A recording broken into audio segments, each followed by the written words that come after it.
Привет, друзья! Если вы, как и я, были давно в муках выбора умной зубной щетки, то не пропустите мой прошлый обзор про ультразвуковую щетку от Xiaomi. Рекомендую. А сегодня еще про одну новинку от Xiaomi. На прошедшей презентации компания показала смартфон Redmi Note 11 SE с поддержкой 5G. Он, конечно же, напоминает устройство от Poco M4 Pro, но есть различия. Хорошие характеристики, отличная цена, но давайте рассмотрим новинку подробнее. Подписывайтесь на канал.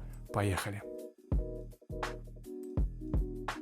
В рамках своей последней презентации Xiaomi также анонсировала смартфоны Redmi Note 11T Pro и Pro Plus, фитнес-браслет Mi Band 7 и беспроводные наушники Redmi Buds 4 и Buds 4 Pro. Про все эти новинки я уже рассказывал, ссылки оставлю справа наверху и в описании к ролику. Новый смартфон оснащается экраном IPS с диагональю 6,5 дюймов и разрешением Full HD+.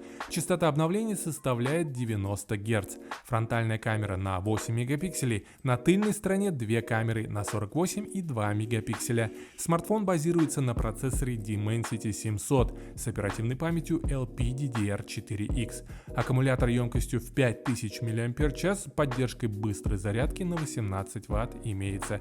Также есть разъем 3,5 мм, что будет актуально для тех, кто все еще пользуется проводными наушниками. Работает аппарат на Android 11 с оболочкой MIUI 12. Redmi Note 11 SE выйдет по цене от 8500 рублей за версию 428. Это просто подарок какой-то. И за 11 тысяч рублей за модель 8 плюс 128 гигабайт. Продажу новинки уже стартовали, а самые выгодные цены я вам рекомендую посмотреть в описании под роликом. Подписывайтесь на канал, подписывайтесь на мою группу в Telegram, где я публикую самые лучшие цены на технику из AliExpress. Спасибо за ваши лайки, впереди много интересных новостей и обзоров.